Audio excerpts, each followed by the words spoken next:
मैं जयपुर बोल रहा हूं। मेरा इतिहास आज से सदियों पुराना है।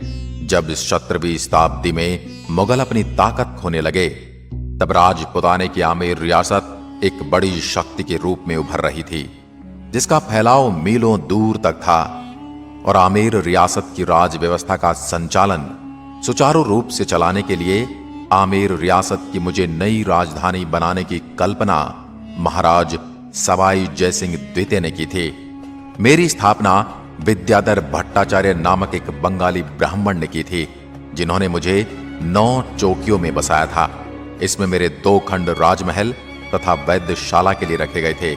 सूरज पोल से चांद पोल तक की सड़क 2 मील लंबी और इसकी चौड़ाई 120 फीट रखी गई थी। महाराज सवाई जयसिंह द्वितीय, जो कि कछवाह वंश के शासक थे और एक पराक्रमी राजा के साथ साथ एक विद्वान और एक ज्योतिषज्ञ भी थे, इन्होंने ही राजस्थान में सर्वप्रथम सती प्रथा को रोकने का प्रयास किया और विधवा विवाह को बढ़ावा दिया। मित्रों, ये वही कछवाहा वंश जो भगवान राम के ज्येष्ठ पुत्र कुश की संतान होने के कारण ही कुशवाह कहलाए, या आगे चलकर कछवाहा बन गए। मुझ में 3 सुंदर चौपड़ों का निर्माण किया गया। महाराज सवाई जयसिंह द्वितीय को मेरी बड़ी चिंता थी, जिसके लिए इन्होंने मेरी चारों तरफ मजबूत परकोटे का निर्माण किया, जिसकी दीवार 24 फुट ऊंची तथा 9 फीट चौड़ी है। मेरे परकोटे पर 7 द्वारों का निर्माण किया गया। नियोजित तरीके से बसाए मुझ में महाराज के महल, ओहदेदारों की हवेली और बाग बगीचे ही नहीं, बल्कि आम नागरिकों के आवास और राजमार्ग भी बनाए गए थे। इसके अलावा मुझ में गलियों का और सड़कों का निर्माण वास्तु के अनुसार और ज्यामितीय तरीके से किया गया था। मेरे प्रेमी कहते हैं कि मेरे सौंदर्य को देखने के लिए एक खास नजर चाहिए।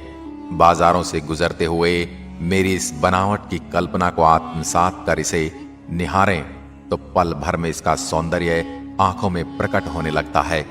लंबी चौड़ी और ऊंची प्राचीर, तीनों ओर फैली पर्वतमालाएं, सीधे सपाट राजमार्ग, गलियां, चौराहे, चौपड़, भव्य राजप्रसाद, मंदिर और हवेली, बाग बगीचे, जलाशय और गुलाबी आभा से सजा हुआ हूं मैं, मानो मैं इंद्रपुरी का आभास देने लगता हूं। वर्ष 1876 में इंग्लैंड की महारानी एलिजाबेथ और प्रिंस ऑफ वेल्स युवराज अल्बर्ट मुझे देखने आने वाले थे। उस समय मेरे महाराज सवाई राम सिंह इनके स्वागत की तैयारियों में जुटे थे। इनके स्वागत के लिए मुझे दुल्हन की तरह सजाया गया था। महाराजा सवाई राम सिंह के मन में सूझा कि क्यों ना पूरे शहर को एक रंग में रंग दिया जाए। फिर उन्होंने उच्च अधिकारियों से इस पर मंत्रणा भी की और मुझको गुलाबी रंग दे दिया गया। उसके बाद से मैं गुलाबी हो गया और बाद में चलकर मुझे गुलाबी नगर कहा गया। 19वीं सदी में मेरा विस्तार शुरू हुआ। तब मेरी जनसंख्या 1,80,000 के आसपास थे। 2001 के आंकड़ों के अनुसार 23,37,319 और 2012 के बाद 30 लाख से ज्यादा हो चुकी है। मेरे मुख्य उद्योगों में धातु, संगमरमर, वस्त्र छपाई, हस्तकला, रत्नमय आभूषण का आयात निर्यात तथा पर्यटन उद्योग शामिल हैं। इसलिए मुझे भारत का पेरिस भी कहा जाता है। मैं 11,117 वर्ग किलोमीटर तक फैला हुआ हूं। मुझ में बसने वाले लोगों में से 75% लोग साक्षर हैं तथा ये अपनी आजीविका चलाने के लिए नौकरी पेशे एवं उद्योग धंधों में काम करते हैं। मेरे यहाँ का ब्लू पॉटरी व्यवसाय विश्व स्तर पर प्रसिद्ध है। आंखों को लुभाने वाली इस पॉटरी को बनाने के लिए बेसाल्ट एवं कोबाल्ट से बनी हुई डाई का इस्तेमाल किया जाता है, जिसमें क्वार्ट्ज के स्टोन पाउडर को मुल्तानी मिट्टी और दूसरी चीजों के साथ मिलाकर इसे मार्केट में चल रही मांग के अनुसार बनाया जाता है। इस डिजाइन को बनाने के लिए मुख्य तौर पर रंगों का इस्तेमाल करके मटकों, छोटे जारों, मिट्टी की बनी हुई प्लेटों इत्यादि पर नक्काशियां की जाती हैं। मेरे अंदर मुख्य रूप से गेहूं, मक्का, ज्वार, बाजरा, सरसों एवं चना की खेती की जाती है। अगर आप मेरी सैर करना चाहते हैं तो दिल्ली से मेरी दूरी सड़क मार्ग से 280 किलोमीटर है। अगर आप वायु मार्ग या रेल मार्ग से आना चाहते हैं तो भी आप आसानी से मुझ तक पहुंच सकते हैं। मैं भारत के टूरिस्ट सर्किट गोल्ड ट्रायंगल का हिस्सा भी हूं। इस गोल्डन ट्रायंगल में दिल्ली, आगरा और मैं भी आता हूं। अगर आप कभी भारत का नक्शा देखेंगे तो आपको ये तीनों एक त्रिभुज के रूप में दिखाई देंगे। इस कारण इन्हें भारत का स्वर्णिम त्रिभुज यानी इंडियन गोल्डन ट्रायंगल कहा जाता है। मेरे अंदर बहुत से पर्यटन स्थल आकर्षण का केंद्र हैं, जिनमें मुख्य रूप से जंतर मंतर, हवा महल, सिटी पैलेस, गोविंद देव जी का मंदिर, श्री लक्ष्मी जगदीश महाराज मंदिर, BM बिड़ला तारामंडल, आमेर का किला, जयगढ़ दुर्ग और जल महल आदि। जयपुर के रौनक भरे बाजारों में दुकानें रंग बिरंगे सामानों से भरी हैं, जिनमें हथकरघा उत्पाद, बहुमूल्य पत्थर, हस्तकला से युक्त वनस्पति रंगों से बने वस्त्र, मीनाकारी आभूषण, पीतल का सजावटी सामान, राजस्थानी चित्रकला के नमूने, नागरा मोजरी जूतियां, ब्लू पॉटरी, हाथी दांत के हस्तशिल्प और सफेद संगमरमर की मूर्तियां आदि शामिल हैं। प्रसिद्ध बाजारों में जोहरी बाजार, बापू बाजार, नेहरू बाजार, चौड़ा रास्ता, त्रिपोलिया बाजार और MI रोड के साथ लगे बाजार हैं। अब मैं आपको एक एक करके मेरे कुछ दर्शनीय स्थलों की सैर करवाऊंगा। सबसे पहले बात करते हैं जंतर मंतर वैद्यशाला की। यह पत्थर से निर्मित वैद्यशाला है। यह जयसिंह की 5 वैद्यशालाओं में सबसे विशाल है। इसके जटिल यंत्र, इसका विन्यास व आकार वैज्ञानिक ढंग से तैयार किया गया है। यह विश्व प्रसिद्ध वैद्यशाला है, जिसे 2010 में यूनेस्को ने विश्व धरोहर की सूची में शामिल किया था।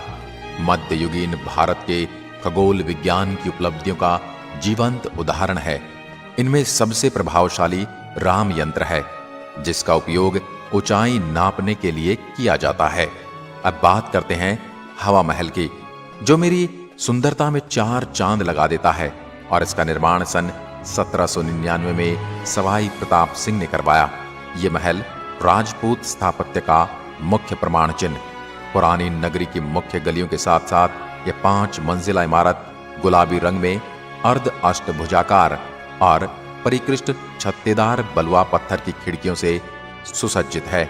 शाही स्त्रियां मेरा दैनिक जीवन व मेरी गलियों से गुजरने वाले जुलूस देख सकें, इसी उद्देश्य से इमारत की रचना की गई थी।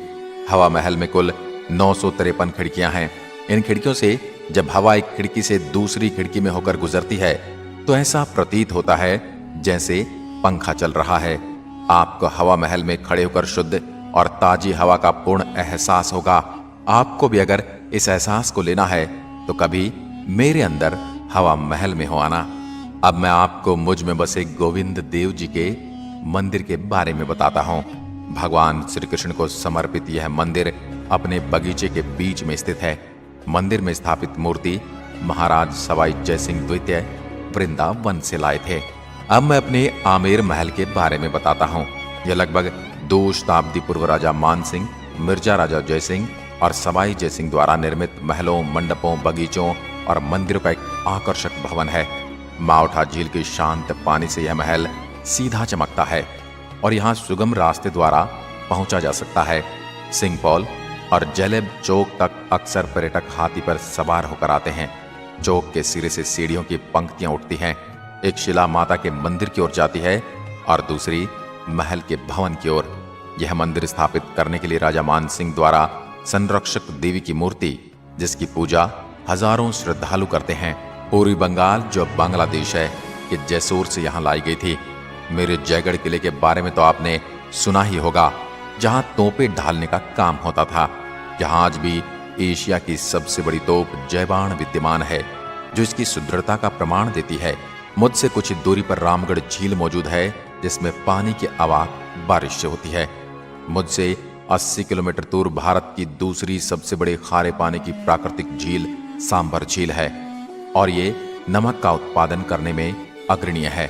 अब मैं आपको मुझ पर बीती कुछ दुखद घटनाओं का जिक्र करता हूँ।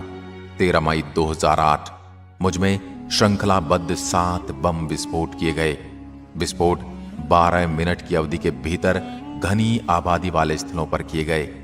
8वां बम निष्क्रिय पाया गया। प्रारंभिक सूचनाओं में मृतकों की संख्या 600 बताई गई।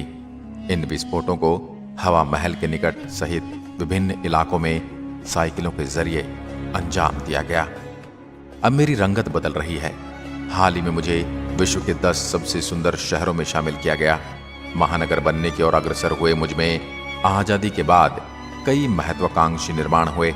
एशिया की सबसे बड़ी आवासीय बस्ती मानसरोवर, राज्य का सबसे बड़ा सवाई मानसिंह चिकित्सालय, विधानसभा भवन, अमर जवान, MI रोड, सेंट्रल पार्क और विश्व के प्रसिद्ध बैंक आदि मुझ में बनाए गए।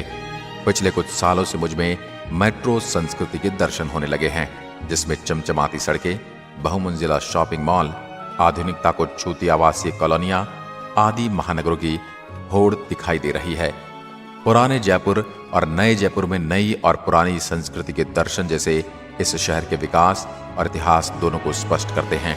मैं कितना भी बदल जाऊं, मेरे व्यंजनों का जायका वही है और ये आपको आज भी मेरे इतिहास के स्वाद से रूबरू करवाने वाले हैं। इनमें प्रसिद्ध दाल बाटी चूरमा, केर सांगरिया की सब्जी, मालपुआ इत्यादि शामिल है। मुझे और अच्छे से समझने के लिए आपको एक बार तो मुझसे मिलने आना ही होगा। एक वीडियो में मेरी कथा सुनना मेरे बारे में जानने के लिए काफी नहीं है।